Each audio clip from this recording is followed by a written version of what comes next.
پیدا نہ ہوتے تجھے پیدا نہ کرتا 1,24,000 نبیوں کی امتیں بھی نہ ہوتی تجھے پیدا نہ کرتا ولی نہ ہوتے تجھے پیدا نہ کرتا غوث نہ ہوتے تجھے پیدا نہ کرتا یہ قطب نہ ہوتے تجھے پیدا نہ کرتا ابدال نہ ہوتے تجھے پیدا نہ کرتا فرشتے نہ ہوتے تجھے پیدا نہ کرتا 18,000 مخلوقات نہ ہوتی اے میرے محبوب پیغمبر تجھے پیدا کیا ہے پیدا کرنے کے لیے تجھے لانے کے لیے یہ گلشن سجایا ہے یہ کائنات کو مہکایا ہے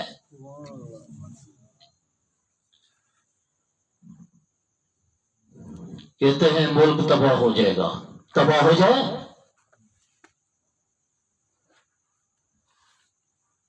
ملک نو سر دیتا ہوئے نا معیشت ساری قائم ہو چکی ہے نبی سے بغاوت کرو گے جو کچھ ہاتھوں میں ہے وہ بھی نکل جائے گا نکلے گا یا نہیں نکلے گا نبی کو تم نے ایسا سمجھے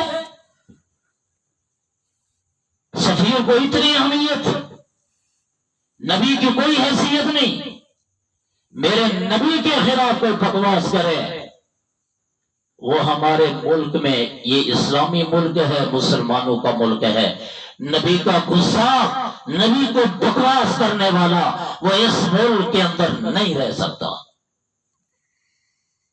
مانتے ہو آپ کی سوچ بھی یہی ہے نبی کے گستاخ کو یہاں رہنا چاہیے ادھر سے نعرہ یہ ہے پاکستان کا مطلب کیا اور پھر دوسری طرف کیا ہو رہا ہے کہ اس مطلب کو عملی جامہ پہنانے والے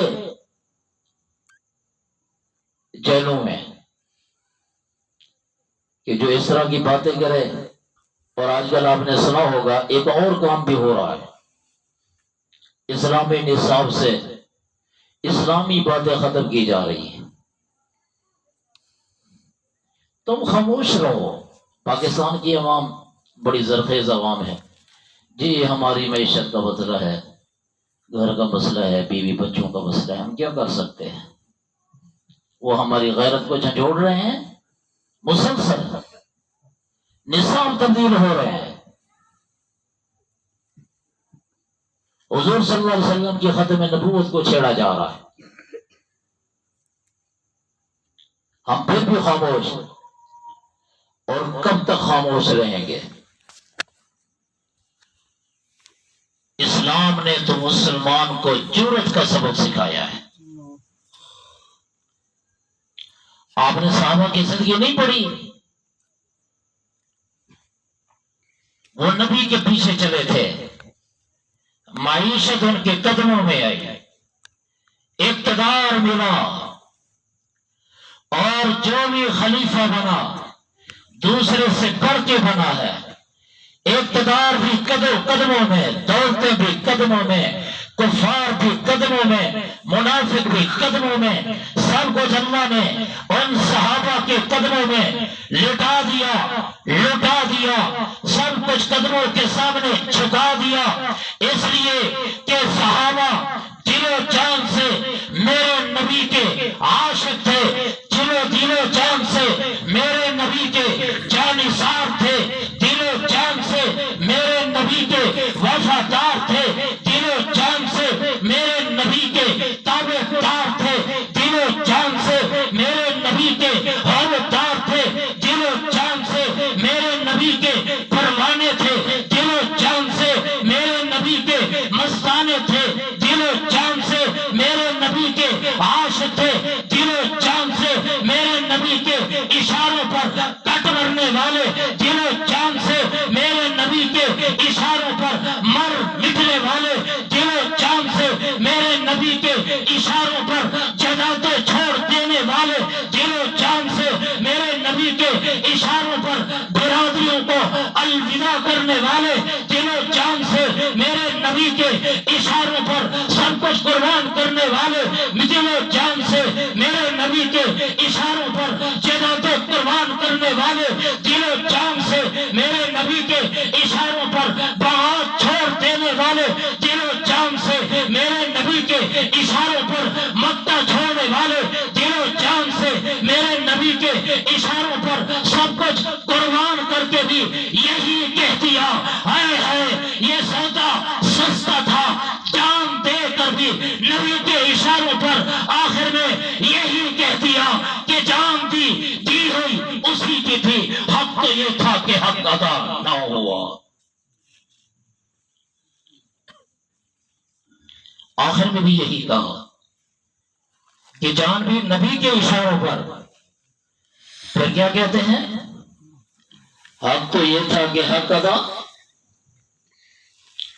ہمیں بھی ویسا عاشق ہونا چاہیے، صحابہ سے پوچھنا چاہیے کہ تمہیں یہ مقام کیسے ملا، تمہیں یہ مرتبہ کیسے ملا، تمہیں یہ حقداری کیسے ملی، تمہیں یہ محبت کیسے ملی۔ اللہ تعالیٰ نے قرآن کریم میں صحابہ کا تذکرہ کیا، اس لیے کیا کہ دل و جان سے صحابہ نبی کے محب تھے، تو اللہ تعالیٰ نے قرآن میں فرما دیا رضی اللہ عنہم ورضوان، اے صحابہ تم مجھ سے راضی، میں تم سے راضی، اولئک هم الصادقون، تم سچے ہو، اولئک هم المفلحون، تم کامیاب ہو، اولئک هم المؤمنون حقا، تم مومن ہوئے نہیں، تم ایمان لائے نہیں، بلکہ ایمان لانے کا حق ادا کیا ہے۔ میرے نبی نے بھی فرما دیا الصحابۃ کلھم عدول، میرے سب صحابہ عادل ہیں، میرے سب صحابہ صالح ہیں، میرے سب صحابہ نیک ہیں، میرے سب صحابہ کامیاب ہیں، میرے سب صحابہ متقین ہیں، میرے سب صحابہ عاملین ہیں، میرے سب صحابہ صادقین ہیں، میرے سب صحابہ صالحین ہیں، میرے سب صحابہ عاملین ہیں، میرے سب صحابہ محبت کے پروازوں پر جانے والے، میرے سب صحابہ نبی کے اشاروں پر مرنے والے، میرے سب صحابہ۔ آخر میں فرمایا الصحابی کالنجوم بأیہم اقتدیتم اہتدیتم، اور بعد میں آنے والوں میرے کسی صحابی کے پیچھے چلو گے، آنکھیں بند کر کے چلو، جہاں آنکھیں کھولو گے جنت پاؤ گے۔ صحابہ تو ایسے ہیں، صحابہ تو، اور پھر اللہ نے ان کا تذکرہ قرآن میں کیا یا نہیں کیا؟ آپ قرآن پڑھیں، آپ کو صحابہ کا تذکرہ ملے گا، اور حضور نے بھی کیا فرمایا اللہ اللہ فی اصحابی لا تتخذوہم من بعدی غرضا، اور لوگوں میرے بعد میرے صحابہ کو تنقید کا نشانہ نہ بنانا۔ کیوں؟ فمن احبہم فبحبی احبہم، فمن، یہ محبت کی تصدیق کی ٹکٹ کون دے رہا ہے؟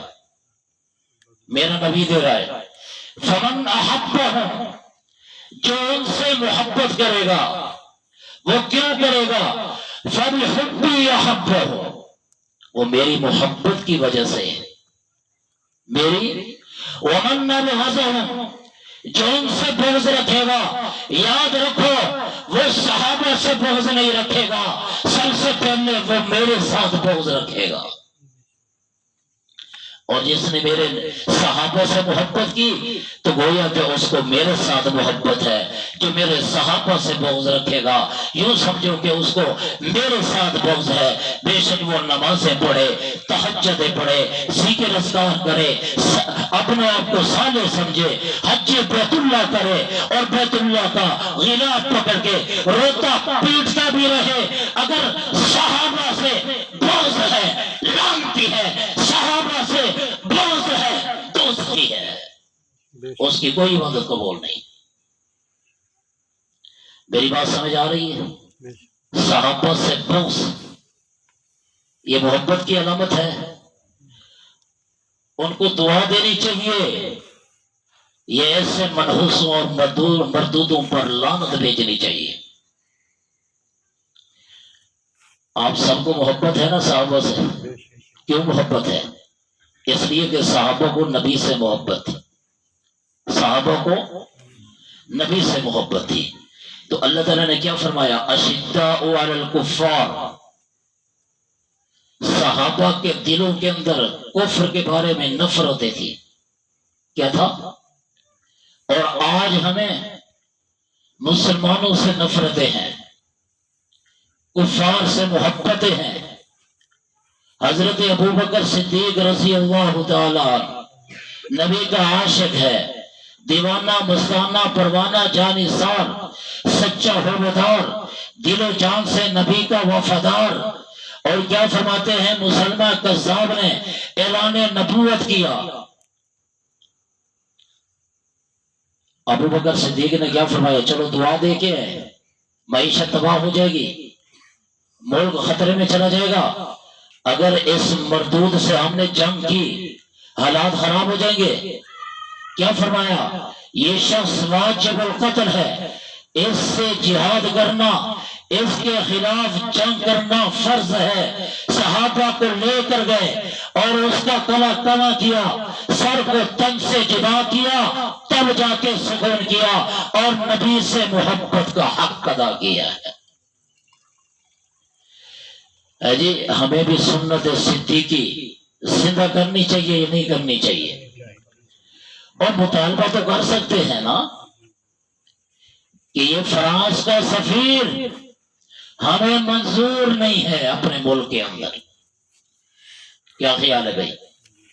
سب حضرات کا خیال یہی ہے، سب کی سوچ یہی ہے، جو کہتے ہیں ہماری سوچ بھی یہی ہے کہ ہمارے ملک کے اندر نبی کا باغی اور نبی کا دشمن فرانس کے سفیر کو نہیں ہونا چاہیے۔ وہ ہاتھ کھڑا کرے تاکہ پتہ چلے، دونوں ہاتھ کھڑے کرو۔ یہ محبت کی رات ہے اور یہ آپ کا عمل میرے نبی تک پہنچ چکا ہے۔ آپ کا عمل نبی تک فرشتوں نے پہنچا دیا ہے کہ یا رسول اللہ، آپ کے دیوانے پروانے مستانے بیٹھے ہوئے تھے اور ان کے سامنے جب سفیر کی بات ہوئی تو سب نے ہاتھ کھڑا کر کے کہا ہمیں نبی کا دشمن نامنظور ہے، نبی کا دشمن نامنظور ہے۔ وقت میرا پورا ہو چکا ہے تو میں دوبارہ مبارکباد پیش کرتا ہوں اور آپ حضرات کا شکریہ ادا کرتا ہوں۔ کل سب بس کریں، ٹائم کافی ہو گیا ہے۔ قاری شفیق صاحب بھی تشریف لائے ہیں، ماشاءاللہ۔ آپ تو مجھے پتہ چلا ہے کہ یہ کالو والی والے لوگ قاری شفیق صاحب کے دیوانے ہیں، ماشاءاللہ، اور وہ بھی ماشاءاللہ انہوں نے بھی محبت کا حق ادا کیا۔